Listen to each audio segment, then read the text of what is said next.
And always be seen as man and wife fulfilling. Bismillahir Rahmanir Rahim. Assalamu alaikum wa rahmatullahi wa barakatuhu. And welcome back to Before You Say I Do. And we are discussing, let's assume that you do find the potentially right person. What are some of the things that you should and you should not do? And we're talking about the mistakes that people do once they found a person, potentially be a good spouse. And we said that the first mistake that people do is that people do not ask enough questions. We said that you must ask enough questions. Why do we avoid asking enough questions? Simply because we do not feel that it is romantic. When I say questions, I'm talking about important questions. Or sometimes we do not want to know the answer simply because we have built a fantasy for ourselves. Or sometimes because we don't want to be asked the same questions to ourselves. And our audience here have been very generous with giving us ideas as to what kind of questions do we need to ask. You must ask questions. Why do we need to ask questions? Simply because the more information we have about a person, the better we will be able to judge whether or not this person will make a good spouse. The less information we have about them, the more likely we are to get hurt, angry, disappointed, or heartbroken. So the point is to do what? To avoid putting yourself in any of the four last things: hurt, disappointed, angry, or heartbroken. And the way to avoid this is by asking important questions. And I think that you have suggested good questions as we were talking, but here is a list of general topics that you must visit with the person. Now, we want to ask about their family background and quality of family relationships. What is it so important that people, why do we need to know about this? So what if the person says, my parents were divorced? Doesn't say necessarily much, but we want to know what was it like in their upbringing. What kind of a family environment did they grow up in? What kind of, whether it was healthy or not healthy, what type of a household did they grow up in? How did the men treat the women? How did the women treat the men? So as they're talking, it's not only what they say, it is also how they say it. And more important than asking the question is what? Listening to the answer. See, sadly, we are not very good listeners, people. Generally speaking, we are not good listeners. Sometimes we're not good listeners because we're just doing all the talking all the time. One of the characteristics of the believers in the Quran is what? That they're good listeners.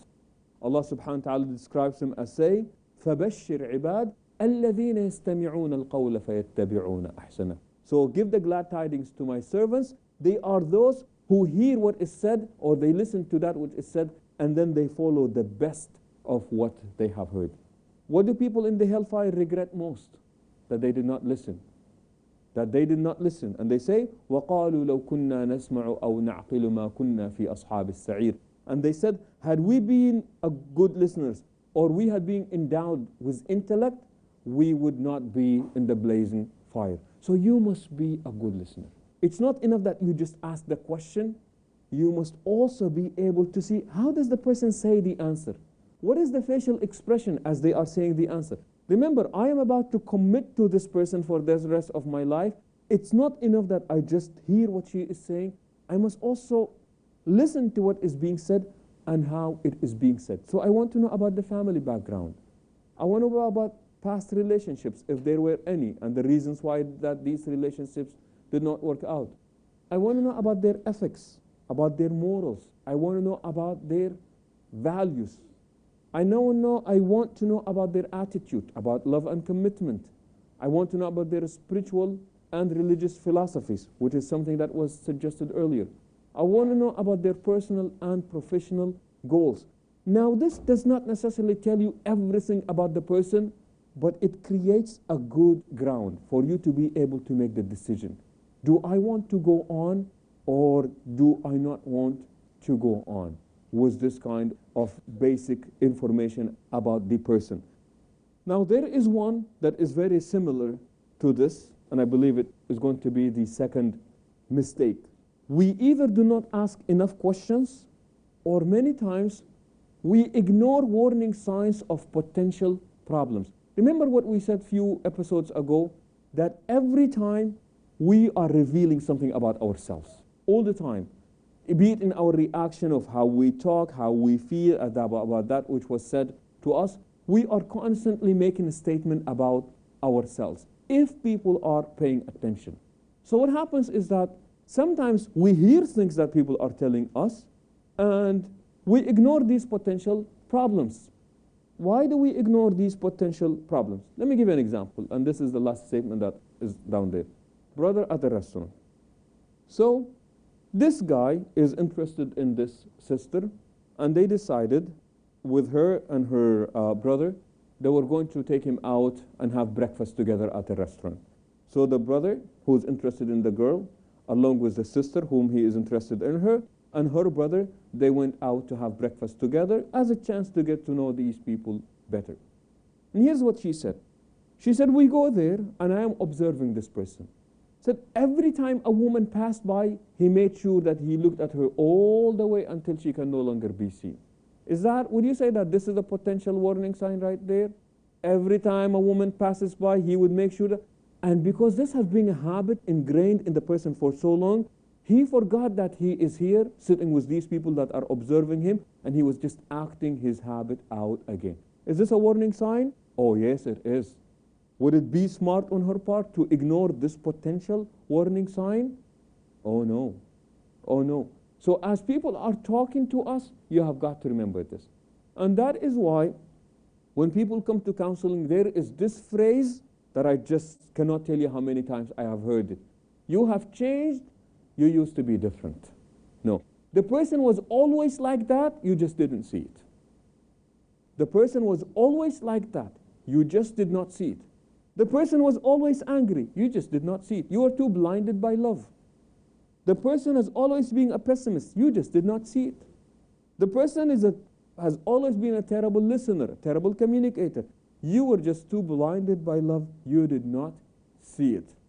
So when people say this, I say, well, they must have displayed some warning signs initially. So what warning signs did you ignore? Or what potential warning signs did you ignore? Okay? So what are some of these warning signs? Remember the questions that we asked to that person? Well, they avoid discussing their past. They don't say anything about their past. Well, why are they not saying anything about their past? Why are they avoiding talking about their families? Why do they avoid talking about their schooling? Let me give you an example. This guy gets married to a girl. Believe me, this is a story that I know of personally. And he tells the family of the girl that he is a medical doctor. And they come to the US after they get married to only find out that the guy is not a doctor, he's not a doctor assistant, he is not a nurse, he is not a nurse assistant, he is the assistant of the nurse assistant. But yet he came there and he said that he was a doctor. Now, why don't people ask, how do you qualify something like this? Do you call around and you ask, so what does such and such person do? And people will tell you what they do.